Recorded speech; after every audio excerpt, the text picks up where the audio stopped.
வணக்கம். நான் உங்கள் ஆர்.என். ராம். இன்றைய நமது சிறப்பு செய்தி தொகுப்பிற்கு உங்கள் அனைவரையும் அன்போடு வரவேற்கின்றேன். உலகின் கண்களை உற்று நோக்கும் வகையில் மத்திய கிழக்கில் இருந்து ஒரு அதிர்ச்சிகரமான தகவல் வெளியாகி இருக்கிறது. ஈரானினுடைய இஸ்லாமிய புரட்சிகர பாதுகாப்பு படையான IRGC அமெரிக்காவையும் இஸ்ரேலையும் நேரடியாக கேலி செய்யும் விதமாக ஒரு அசாதாரணமான காட்சிப்படுத்தலை நடத்தியிருக்கிறது. போர்க்கள கொள்ளை பொருட்கள் என்ற தலைப்பில் அமெரிக்க மற்றும் இஸ்ரேலிய ஆளில்லா விமானங்களின் உடைந்த பாகங்கள் சுட்டு வீழ்த்தப்பட்டதாக கூறப்படும் போர் விமானங்களின் பகுதிகளை சேர்த்து ஒரு ரகசிய நிலத்தடி ராணுவ குகைக்குள் காட்சிக்கு வைத்திருக்கிறது தெஹ்ரான். வெளியான வீடியோவில் நொறுக்கப்பட்ட விமான கூண்டுகள், முறுக்கப்பட்ட உலோக துண்டுகள், சேதமடைந்த இயந்திர பாகங்கள் என பலத்த பாதுகாக்கப்பட்ட ஒரு பதுங்கு குழியொன்றின் குறுக்கே சிதறி கிடப்பதை காண முடிகிறது. இந்த வீடியோவின் இடமும் திகதியும் இதுவரை சுயாதீனமாக உறுதி செய்யப்படவில்லை என்பதையும் நாம் கவனத்தில் கொள்ள வேண்டும். IRGCயின் கூற்றுப்படி இவற்றில் அமெரிக்காவினுடைய MQ-9 ரீப்பர் ஆளில்லா விமானங்களும் இஸ்ரேலின் ஹெம்மர்ஸ் 900 உளவு ஆளில்லா விமானங்களும் அடங்குகிறது என்று சொல்லப்படுகிறது. இவை புதிதாக உருவாக்கப்பட்ட ஈரானின் உள்நாட்டு வான் பாதுகாப்பு அமைப்புகள் மூலம் இடைமறைத்து அளிக்கப்பட்டதாக ஈரானிய இராணுவ படை பெருமையுடன் அறிவிக்கிறது. ஆனால் இந்த முழு காட்சிப்படுத்தலிலும் அனைவரின் கவனத்தையும் ஈர்த்திருக்கும் ஒரு பொருள் இருக்கிறது. அது அமெரிக்க விமான படையினுடைய F-15E போர் விமானத்தின் உடைந்த பாகங்கள் என்று கூறப்படுவது. பைலட்டின் எக்ஸிஜெட் இருக்கை, விமானியின் அறை தொடர்பான பகுதிகள், விமானத்தின் வால் பகுதி, இவை அனைத்தும் அந்த காட்சியில் அடங்கி இருப்பதுதான் அதிர்ச்சியை ஏற்படுத்துகிறது. இது உண்மையானால் அந்த விமானத்திலிருந்து மீட்கப்பட்டதாக கூறப்படும் பாகங்களின் முதல் பொது கண்காட்சி இதுவாகும் என்பது குறிப்பிடத்தக்கது. இப்போது அந்த F-15E விமானம் எப்படி வீழ்த்தப்பட்டது என்ற பின்னணிக்கு வருவோம். முந்தைய அறிக்கைகளின்படி தீவிர போரின் உச்சகட்டத்தில் ஏப்ரல் மாதம் 3ஆம் தேதி தோளிலிருந்து ஏவப்படும் ஏவுகணை ஒன்றால் அமெரிக்காவினுடைய F-15E ஸ்ட்ரைக்கர் ஈகிள் விமானம் ஈரானிய வான்வெளியில் சுட்டு வீழ்த்தப்பட்டது குறிப்பிடத்தக்கது. அதிர்ஷ்டவசமாக இந்த இரு விமானிகள் குழுவினரும் பிடிபடாமல் தப்பி பின்னர் அமெரிக்காவினுடைய தலைமையிலான போர் தேடல் மற்றும் மீட்பு பணியில் மீட்கப்பட்டார்கள் என்பதும் நீங்கள் அறிந்ததே. ஆனால் அந்த மீட்பு பணி அமெரிக்காவிற்கு மிகப்பெரிய விலையை கொடுத்ததாகவும் இப்போது கூறப்படுகிறது. அதே போரில் A-10 தாக்குதல் விமானமும் இழக்கப்பட்டதோடு 2 MC-130J கமாண்டோ சிறப்பு நடவடிக்கை போக்குவரத்து விமானங்களும் பல H-6 லிட்டில் பேர்ட் ஹெலிகாப்டர்களும் தரையிலேயே அழிக்கப்பட்டதாக தெரிகிறது. இந்த நிலையில் நியூயார்க் டைம்ஸ் வெளியிட்டுள்ள ஒரு புதிய அதிர்ச்சி அறிக்கை பலரையும் யோசிக்க வைத்திருக்கிறது. பெயர் குறிப்பிடப்படாத ஒரு மூத்த அமெரிக்க ராணுவ அதிகாரியை மேற்கோள் காட்டி விமானத்தை கண்டறிந்து கண்காணிக்க ஈரான் பல ஆளில்லா விமானங்களை பயன்படுத்தியதாக அந்த பத்திரிகை தெரிவிக்கிறது. அந்த ட்ரோன்கள் விமானத்தினுடைய GPS இருப்பிடம், வேகம், பறக்கும் திசை போன்ற முக்கிய தகவல்களை ஈரானிய தளபதிகளுக்கு தெரிவித்ததால் தான் துல்லியமாக அந்த போர் விமானத்தை குறிவைக்க முடிந்தது என்று அந்த அதிகாரி விளக்குகின்றார். இன்னும் அதிர்ச்சி தரும் விஷயம் என்னவென்றால், சீனாவில் தயாரிக்கப்பட்டதாக நம்பப்படும் அந்த தோளிலிருந்து ஏவப்பட்ட ஏவுகணை விமானத்தை தாக்குவதற்கு முன்பு வெறும் அரை நொடி நேரம் மட்டுமே எச்சரிக்கை கொடுக்கப்பட்டதாக கூறப்படுகிறது. உண்மையில் அந்த எச்சரிக்கை நேரம் இன்னும் குறைவாக கூட இருந்திருக்கலாம் என்று நியூயார்க் டைம்ஸ் சுட்டிக்காட்டுகிறது.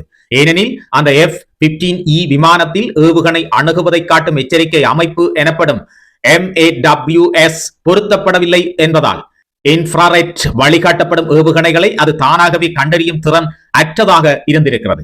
இது உண்மையாக இருந்தால் நவீன ட்ரோன் கண்காணிப்பும் சாதாரண போர்ட்டபிள் ஏவுகணை அமைப்புகளும் இணைந்து உலகின் மிக மேம்பட்ட போர் விமானங்களுக்கு கூட எவ்வளவு பெரிய அச்சுறுத்தலை ஏற்படுத்த முடியும் என்பதற்கு அது தெளிவாக எடுத்து காட்டுகிறது. இப்போது இன்னொரு முக்கிய திருப்பத்திற்குள் வருவோம். அது அமெரிக்க ராணுவம் எதிர்கொள்ளும் அதிர்ச்சியூட்டும் ஆயுத தட்டுப்பாடு என்பதாகும். ஈரானுடனான இந்த போர் அமெரிக்க ஆளில்லா விமானங்களுக்கும் வான் பாதுகாப்பு ஏவுகணைகளுக்கும் கடுமையான இழப்பை ஏற்படுத்தி இருக்கிறது. குறைந்தபட்சம் 45 MQ-9 ரீப்பர் ட்ரோன்கள், அதாவது அமெரிக்க கடற்படையின் 1/4 பங்கு இழக்கப்பட்டிருக்கிறது என்று சொல்லப்படுகிறது. இதற்கிடையில் முக்கியமான தாட் மற்றும் பேட்ரியாட் இடைமறைப்பு ஏவுகணைகளின் இருப்பும் கடுமையாக குறைந்து விட்டதாக தெரிகிறது. விவகாரம் அறிந்த 3 அமெரிக்க அதிகாரிகளை மேற்கோள் காட்டி வாஷிங்டன் போஸ்ட் வெளியிட்டுள்ள செய்தியின்படி போர் தொடங்கியதில் இருந்து ராணுவம் குறைந்தது 45 ரீப்பர்களை இழந்திருக்கிறது. ஒவ்வொரு ட்ரோனும் அதன் உபகரணங்களை பொறுத்து 30 முதல் 50 மில்லியன் அமெரிக்க டாலர் வரை மதிப்புள்ளதால் மொத்த இழப்பின் மதிப்பு 1.3 பில்லியன் அமெரிக்க டாலருக்கும் அதிகமாக இருக்கக்கூடும் என்று மதிப்பிடப்படுகின்றது. இவை அனைத்தும் எதிரியின் தாக்குதலால் மட்டும் அழியவில்லை என்பது தெரிகிறது. ஆபரேட்டர்கள் தொடர்பை இழந்த பிறகு சில ட்ரோன்கள் விபத்துக்குள்ளானதாக அதிகாரி ஒருவர் தெரிவித்திருக்கிறார்.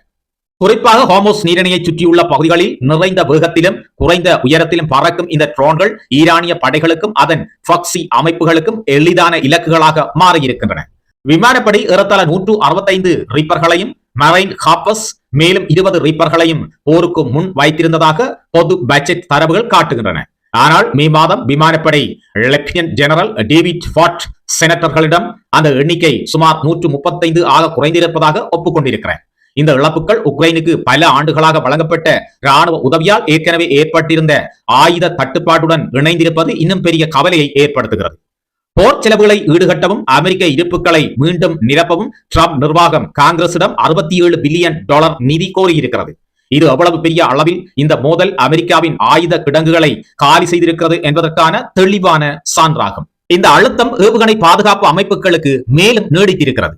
CNN தெரிவிக்கும் தகவல்களின்படி அமெரிக்கா தனது தாட் இடைமறைப்பு ஏவுகணைகளில் கிட்டத்தட்ட 80% பேட்ரியாட் ஏவுகணைகளில் பாதியையும் ஏற்கனவே பயன்படுத்திவிட்டது. மிகவும் துல்லியமான நீண்ட தூர மேற்பரப்பு வான் ஏவுகணைகளும் கிட்டத்தட்ட முழுவதுமாக பயன்படுத்தப்பட்டு விட்டதாக இப்போது கூறப்படுகிறது.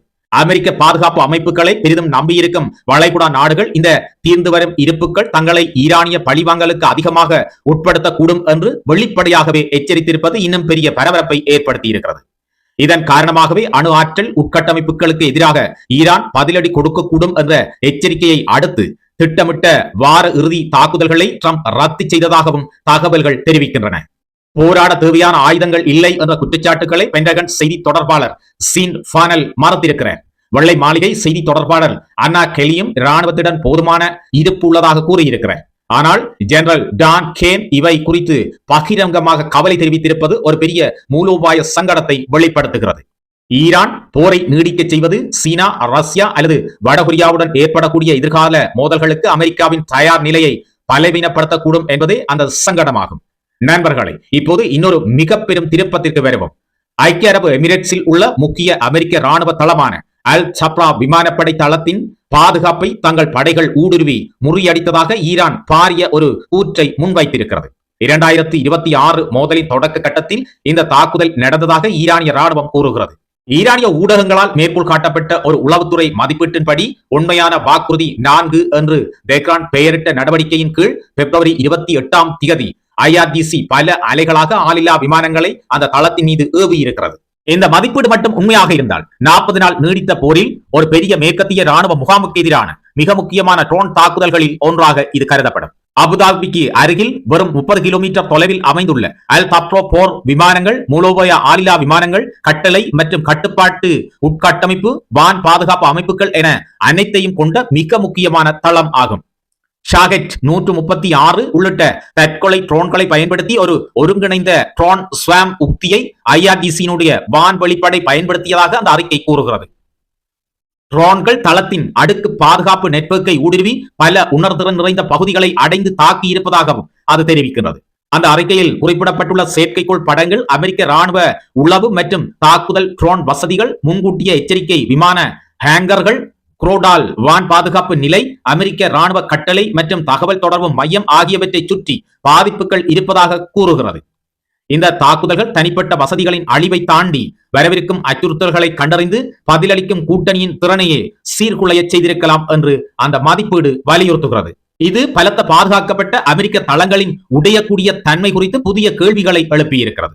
நண்பர்களே, இந்த முழு நிகழ்வு தொகுப்பும் ஈரானின் வளர்ந்து வரும் ஆளில்லா விமான போர் திறன்களின் மிகப்பெரிய வெளிப்பாடாக காட்டப்படுகிறது. ஒப்பீட்டளவில் மலிவான ட்ரோன் அமைப்புகளை கொண்டு உயர் மதிப்புள்ள மேற்கத்திய ராணுவ கட்டமைப்புகளையே தொடர்ந்து அச்சுறுத்த முடிந்தால் அது தாக்குதல் தடுப்பு மூலோபாயத்திற்கும் மொத்த வளைகுடா பாதுகாப்பு சமநிலைக்கும் பரந்த அளவிலான தாக்கங்களை ஏற்படுத்தக்கூடும் என்று மதிப்பீட்டில் மேற்கோள் காட்டப்பட்ட ஆய்வாளர்களின் கருத்தாக இருக்கின்றது. எதிர்வரும் நாட்கள் மிக முக்கியமான நாட்களாக ஈரான் போரில் கடக்க இருக்கிறது. ஆயினும் இந்த இடத்தில் ஒரு முக்கியமான எச்சரிக்கையும் நாம் நினைவில் கொள்ள வேண்டும். இந்த கூறப்படும் சேதங்கள், விமான பாகங்கள், தாக்குதல் விவரங்கள் ஆகியவை எதுவுமே இதுவரை அமெரிக்காவாலோ அதன் சார்பு ஊடகங்களாலோ உறுதி செய்யப்படவில்லை.